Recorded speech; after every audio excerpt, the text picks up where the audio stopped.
بسم اللہ الرحمن الرحیم۔ بچوں کو نظر بد سے بچاؤ اور اس کی دعا۔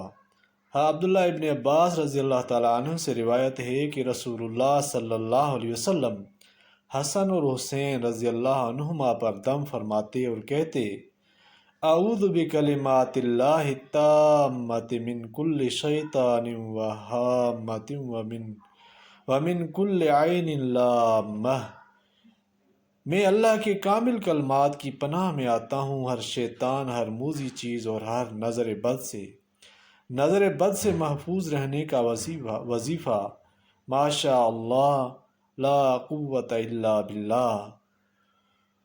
شام کے وقت بچوں کی نگرانی کا حکم۔ آپ صلی اللہ علیہ وسلم نے فرمایا: جب شام ہو جائے تو اپنے بچوں کو روک لیا کرو، کیونکہ اس وقت شیطان پھیلتے ہیں، اور جب رات کا کچھ وقت گزر جائے تو انہیں چھوڑ دو۔ گھر کا دروازہ بسم اللہ پڑھ کر بند کیا کرو، اور اپنے چراغ سونے سے پہلے بجھاتے وقت بسم اللہ پڑھو۔ پینے کے پانی کا مشکیزہ بھی بسم اللہ پڑھ کر باندھ دو، اور برتن بھی بسم اللہ پڑھ کر ڈھانپ دیا کرو۔